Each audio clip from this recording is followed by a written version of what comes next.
Marcus Reynolds stood at the edge of his backyard in Atlanta, neck craned to the sky as jets streaked overhead. At just 8 years old, he already knew what he wanted to be.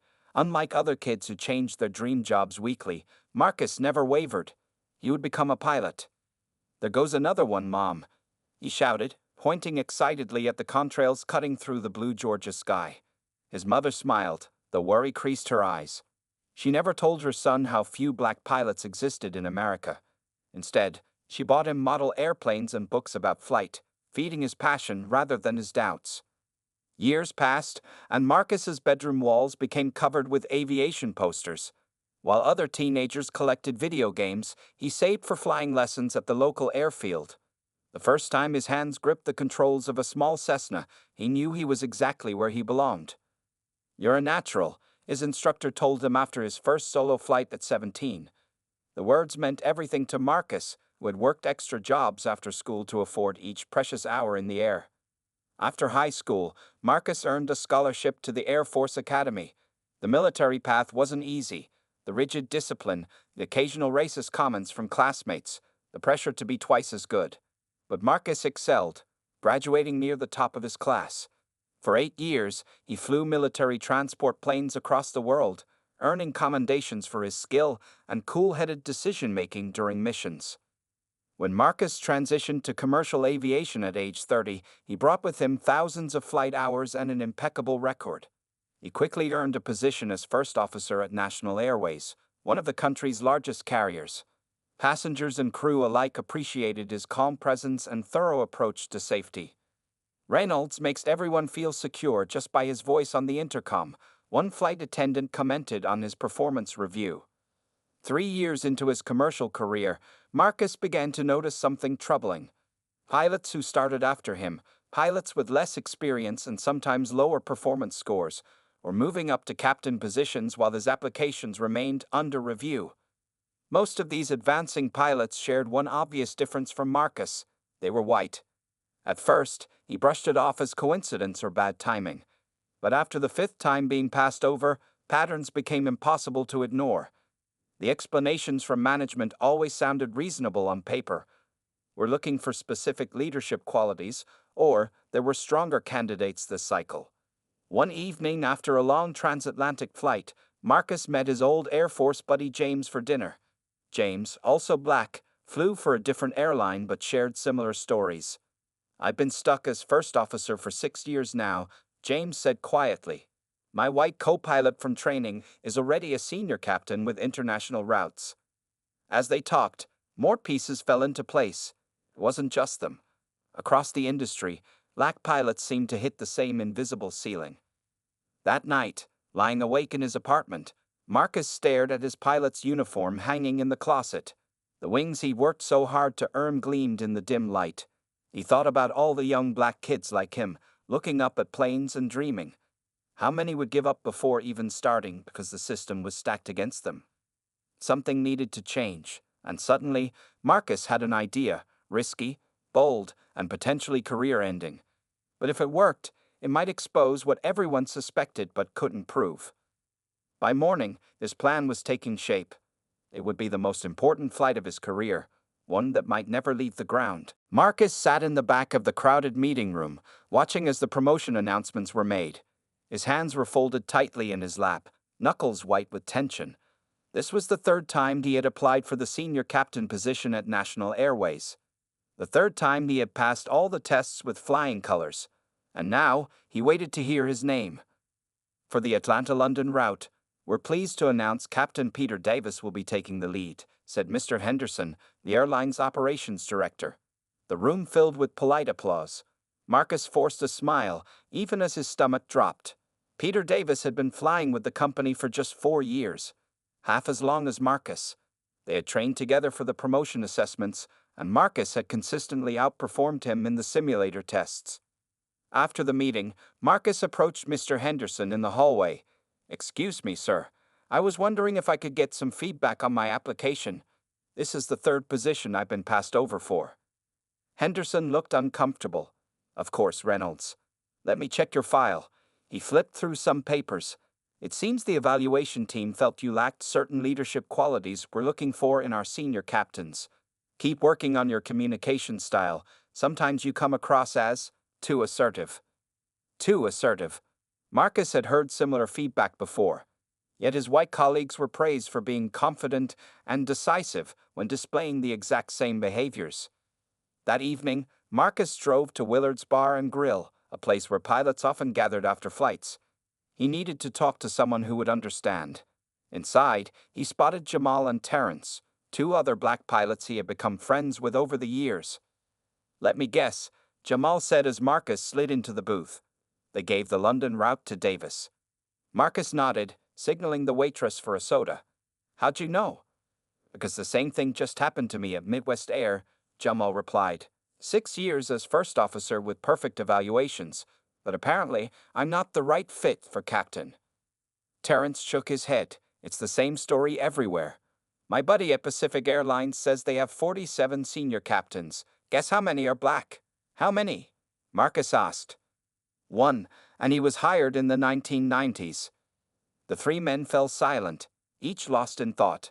Marcus stirred his drink, watching the ice cube spin. The airline industry had always prided itself on being merit-based and objective. Pilots were evaluated on their skills, their safety record, their decision-making. At least that was the claim. "You know what's crazy?" Marcus finally said. "I can't even prove it. Every time, there's some vague reason that sounds legitimate on paper, not the right leadership style. Other candidates were more qualified. How do you fight that?" "You don't," Terrence said. "That's how they keep the system going." As the night wore on, more pilots joined their table. What started as 3 black pilots sharing frustrations became a real conversation about the state of the industry. A Filipino pilot described similar barriers. A female pilot shared how she'd been told she was too emotional for command positions. Walking to his car around midnight, Marcus felt something shift inside him. It wasn't just anger anymore, it was determination. The problem wasn't just that qualified black pilots were being denied advancement. It was that the airlines could hide behind subjective criteria and vague explanations. What if there was a way to prove it? What if he could show, beyond any doubt, that race was the deciding factor? By the time Marcus reached his apartment, the outline of a plan was forming in his mind. It would be risky. He might lose his job, maybe even his career. But if it worked, no one could ignore the evidence. He opened his laptop and began typing an email to Lisa Chen, an investigative journalist he had met at an aviation conference last year. The subject line read, "Exposing discrimination in commercial aviation, confidential." 3 days after sending his email, Marcus sat at a corner table in a quiet coffee shop 10 miles from the airport. He checked his watch again. The journalist was 5 minutes late. Captain Reynolds. Marcus looked up to see a woman in her mid-30s carrying a leather messenger bag. Lisa Chen had sharp eyes that seemed to take in everything at once. "Thank you for meeting me," Marcus said, standing to shake her hand. Lisa sat down and placed a small recorder on the table. "Mind if I record this? Just for my notes?" Marcus nodded, glancing around the nearly empty cafe. "What I'm about to share could end my career if it gets out the wrong way." "I understand. Nothing will be published without your approval." Lisa leaned forward. "Your email mentioned discrimination in pilot promotion. That's a serious claim." "It is, and it's happening everywhere." Marcus pulled out a folder with papers. "I've been tracking promotion patterns across 6 major airlines. Black pilots stay in junior positions much longer than white pilots with identical qualifications." Lisa flipped through the documents, her expression serious. "This is compelling, but airlines will say these are individual cases with unique circumstances." "Exactly. That's why I need to prove it's about race and nothing else." Marcus took a deep breath. "I want to create an experiment that no one can ignore." He explained his plan. He would create a second professional identity, a fictional white pilot named Michael Richards with identical qualifications, training, and experience as himself. Then he would apply for the same positions at multiple airlines using both identities. "Everything will be identical except the name and race," Marcus explained. "Same flight hours, same certifications, same education. Even the same minor mistakes in simulator tests. If Michael gets offers and I don't, there's only one explanation." Lisa stopped writing. "This is bold. Have you considered the legal implications, the professional risk? Every day since I thought of it. Marcus's voice was steady. But what's the alternative? Keep watching qualified black pilots get passed over while nothing changes. Someone has to take a stand. And you're willing to be that someone, even if it costs you everything you've worked for. Marcus looked out the window at a plane climbing into the clouds. When I was a kid, I used to count how many days went by before I saw a black pilot. Sometimes it was weeks. My nephew is 7 now, and he wants to fly too. I can't let him face the same barriers I did. Lisa considered his words. I need to verify every step independently. No one can claim this was manipulated or exaggerated. I'm counting on that, Marcus said. I want this to be airtight. If we do this, we do it right. He pulled out another folder. I've already connected with 2 former FAA evaluators who will independently assess both applications and confirm they're professionally equivalent. One is retired, one teaches at Embry-Riddle. Both have agreed to help if their identities are protected. Lisa raised her eyebrows, impressed by his thoroughness. You've really thought this through. I've had years to think about it, Marcus replied. Every time I watch someone less qualified get promoted ahead of me. They spent the next hour discussing details, which airlines to target, how to document each step, what would constitute definitive proof. By the time they finished their coffee, the plan had taken solid shape. This won't be quick, Lisa warned. And once we start, there's no going back. Marcus nodded. I understand. But some flights are worth the risk. As they stood to leave, Lisa asked one final question. What happens if you're right? If you prove systematic discrimination exists? Marcus shouldered his bag. Then the industry will have to change. Not with empty promises or diversity initiatives that go nowhere. Real change. His expression was determined. And if they don't, we'll have the evidence to make them. Outside, another plane roared overhead. Marcus watched it disappear into the distance, wondering where his own journey would lead. Marcus's apartment transformed over the next 2 weeks. His dining table disappeared under stacks of aviation manuals, airline application forms, and detailed notes. The wall of his couch now featured a large whiteboard with timelines and checklists.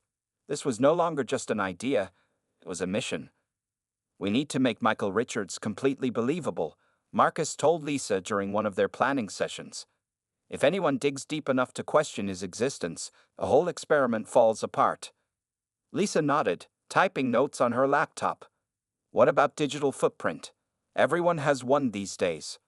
Already working on it. Marcus pointed to a section of his whiteboard labeled Online Presence.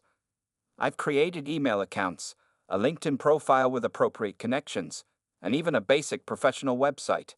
Nothing too detailed, but enough to seem authentic. Creating Michael Richards had been surprisingly simple and disturbing at the same time. Using AI tools, Marcus generated a photo of a white man around his age with a friendly, professional appearance. The biography was essentially Marcus's own life with minor details changed. Different hometown, slightly different college path, but identical military service and flight experience. The applications need to be perfect mirrors of each other, Marcus explained to Roberto Alvarez, one of the former FAA evaluators who had agreed to help. Same qualifications, same flight hours, same ratings.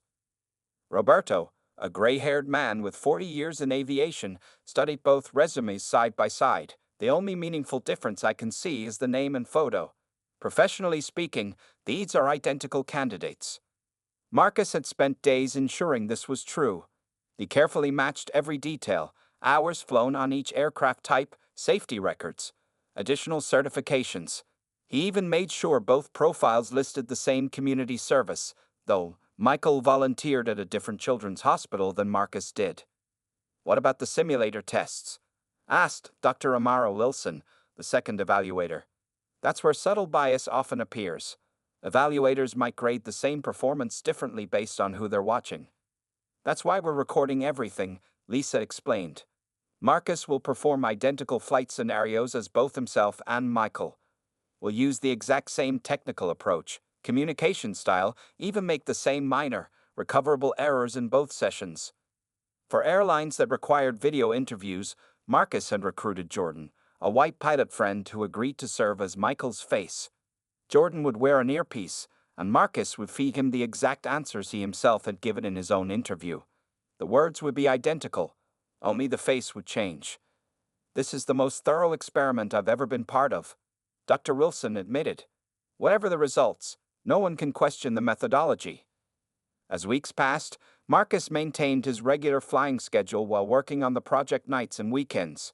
The preparation was exhausting but necessary. Every detail mattered if they wanted irrefutable evidence. One evening, as Marcus was finalizing application materials, his phone rang. It was his nephew, calling to tell them about a school assignment on careers. "I told my whole class I'm going to be a pilot like Uncle Marcus," the boy said excitedly. "My teacher asked if you could come talk to us someday." After hanging up, Marcus sat quietly for a long moment, looking at the two application packets on his table, one with his face, one with Michael's. The stakes suddenly felt even higher.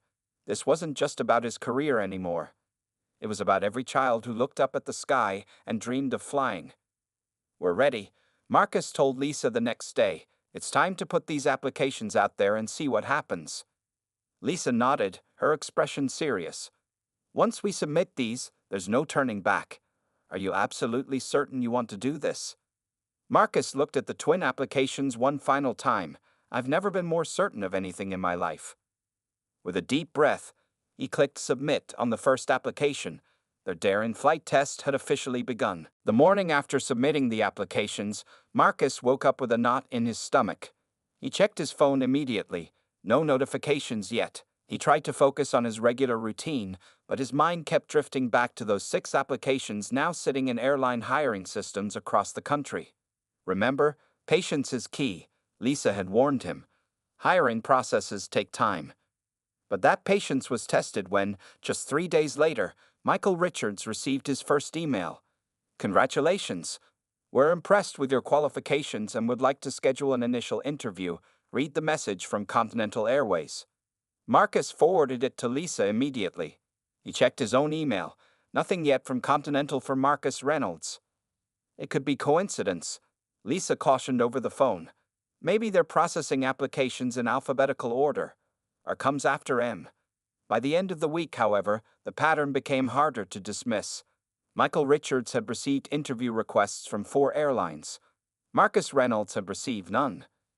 "Document everything," Roberto advised during their weekly check-in. "Timestamps, exact wording of emails, all of it." Marcus created a detailed spreadsheet tracking every communication. When he finally received his first response, a week after Michael got his, the contrast was striking. While Michael's invitations were enthusiastic, "We're excited about your experience," Marcus's was formal and standard. "Thank you for your interest in our company." "It's early evidence, but it's not enough," Lisa reminded him. "The real test will be the interviews and simulator evaluations."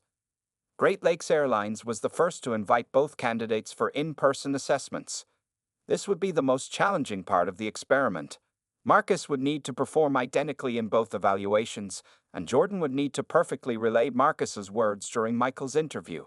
They practiced for days. Marcus recorded his answers to common interview questions, then listened as Jordan repeated them with the same pacing and emphasis. For the simulator test, Marcus practiced the exact same approach twice, once as himself, once as preparation for Michael's session. "Remember, make the same minor error in both tests," Dr. Wilson had suggested. "Something recoverable but noticeable. It will be very telling to see how differently evaluators respond to the same mistake." Marcus chose to slightly delay a routine checklist during a simulated engine warning, a small error that demonstrated imperfect technique but not unsafe behavior. The day of Marcus's evaluation arrived. He felt oddly calm as he entered Great Lakes Airlines headquarters. The interview went smoothly, and the simulator test proceeded exactly as planned. He deliberately made the small checklist delay during the engine warning scenario, then recovered professionally. "Good recovery," the evaluator noted, making several marks on his clipboard. "But we need to talk about checklist discipline." 3 days later, Jordan went in as Michael Richards, with Marcus feeding him responses through a discreet earpiece. In the simulator, Marcus directed Jordan to make exactly the same moves, including the identical checklist delay during the same scenario. "Nice work handling that situation," the same evaluator told Michael. quick thinking on the recovery.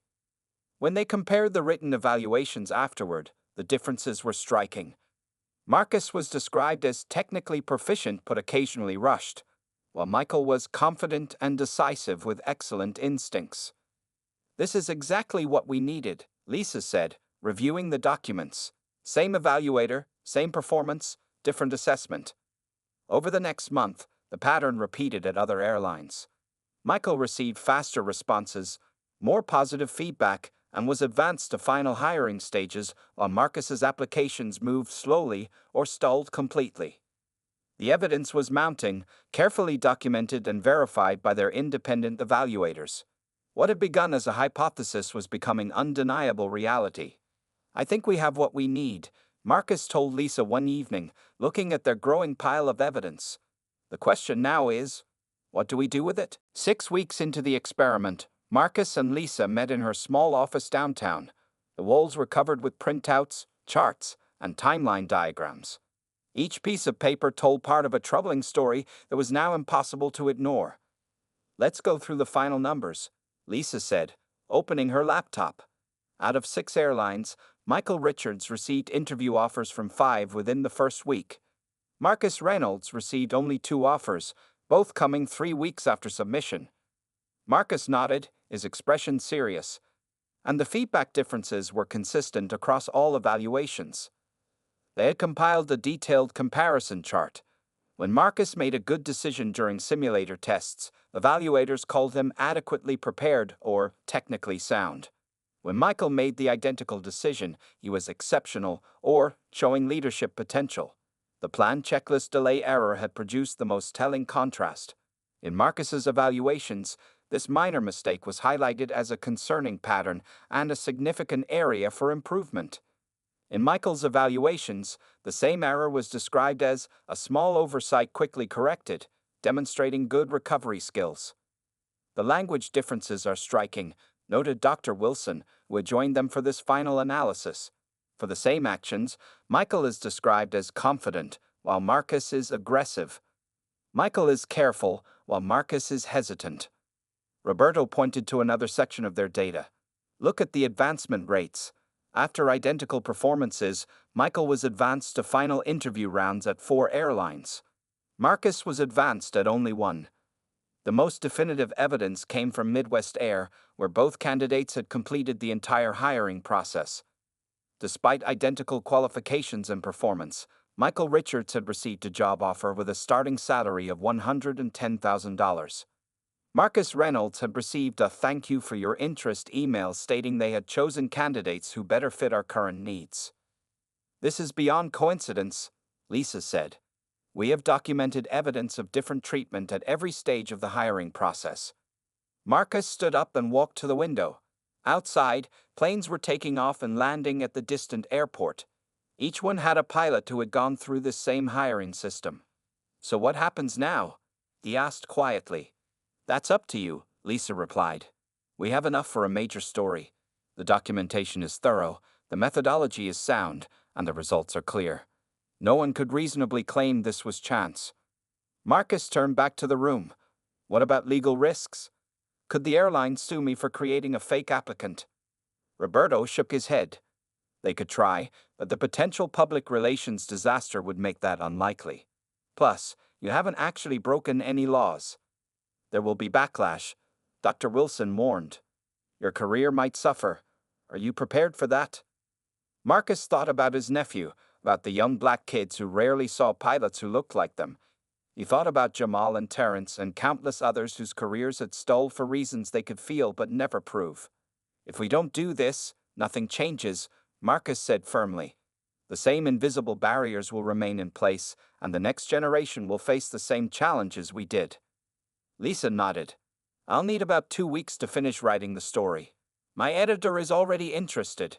We'll need to notify the airlines for comment before publication." "All 6 of them?" Marcus asked. "All 6, Lisa confirmed. They deserve a chance to respond to the evidence." As they packed up their materials, the weight of what they had discovered hung in the air. They had set out to test a hypothesis, but had uncovered something more profound.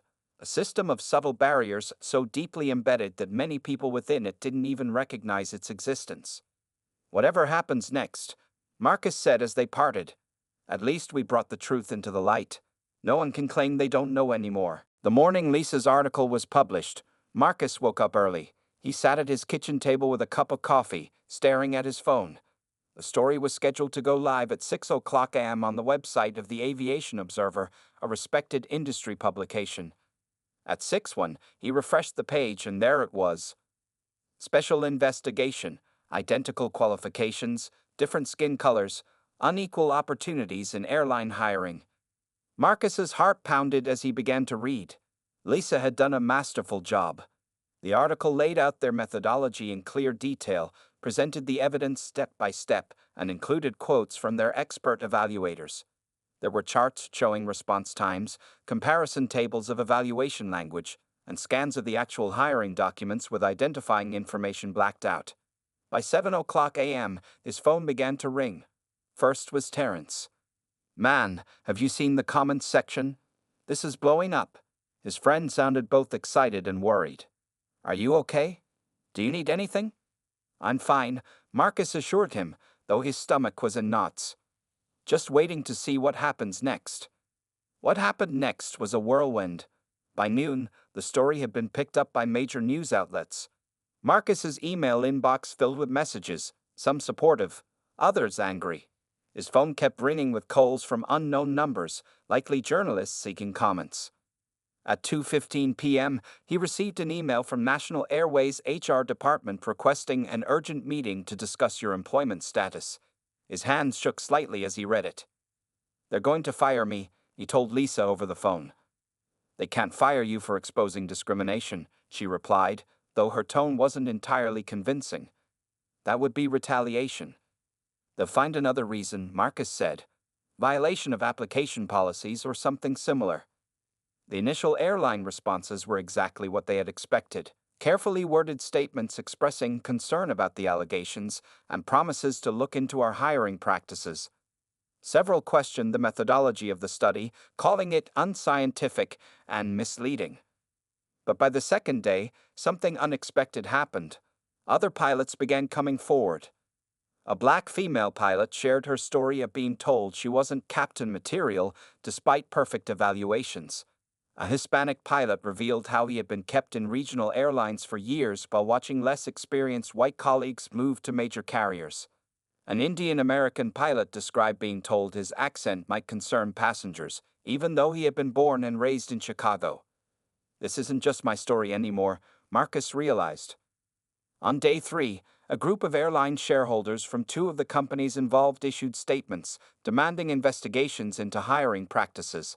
A prominent civil rights organization announced they would be filing formal complaints with the Equal Employment Opportunity Commission. Marcus's meeting with National Airways went differently than expected. Instead of firing him, they placed him on administrative leave with pay, pending an internal investigation. The HR director seemed uncomfortable, avoiding eye contact throughout their brief meeting. "They're scared," Lisa explained when he called her afterward. "Firing you now would be admitting guilt. They're trying to figure out how to handle this without making things worse." A week after publication, Marcus agreed to his first television interview. Sitting under the bright studio lights, he felt strangely calm. "Were you afraid of the consequences when you decided to do this?" the interviewer asked. Of course, Marcus answered honestly. "I've worked my entire life to become a pilot, but some things are more important than personal risk. This wasn't just about me getting passed over for promotion. It's about an entire system that judges people by their appearance rather than their abilities." As the interview ended, Marcus's phone buzzed with a text from his sister. "Kenny's watching you on TV right now. He says his uncle is a hero." Despite the uncertainty ahead, Marcus smiled. Whatever happened next, the truth was finally out in the open. 3 months after the story broke, Marcus sat in a conference room on the 40th floor of a downtown office building. Around the table sat representatives from 4 major airlines, 2 aviation union leaders, and the head of the Federal Aviation Administration's diversity initiatives. "Thank you all for being here," Marcus said, his voice steady and confident. "I know this hasn't been an easy conversation for anyone." That was an understatement. The weeks following the article's publication had been tumultuous. Two airlines had tried to discredit the investigation, questioning Marcus's methods and motives. One company had even threatened legal action, though the threat quickly disappeared when their own pilots began speaking out in support of Marcus's findings. "We've reviewed the evidence thoroughly," said Diane Jackson, the vice president of operations at Continental Airways. "And we've conducted our own internal audit." She paused, looking uncomfortable. The results confirmed significant disparities in how candidates of different backgrounds were evaluated and promoted. This admission would have been unthinkable 3 months ago, but the evidence had been too strong to deny, especially after similar patterns emerged at other airlines when they conducted their own reviews. The meeting today wasn't about proving the problem existed anymore. It was about fixing it. "Our working group has developed a series of recommendations," Marcus explained, distributing folders to everyone at the table. "These aren't meant to be punitive, but to create a more fair system that benefits everyone." The recommendations included blind initial application reviews with names and photos removed, diverse hiring panels for interviews, standardized evaluation criteria, and mandatory bias training for all evaluators. The most significant proposal was an independent audit committee that would regularly review hiring and promotion patterns across the industry. "Some of these changes will be challenging to implement," Marcus acknowledged, "but they're necessary if we want the best pilots in the cockpit, regardless of what they look like." Outside the conference room, the industry was already changing. Marcus's story had sparked a national conversation about hidden barriers in aviation. Young black pilots were speaking out about their experiences. Perhaps most importantly, passengers were asking questions about diversity when choosing airlines. Not everything had gone smoothly for Marcus personally. National Airways had eventually found a reason to terminate him, citing violation of application policies.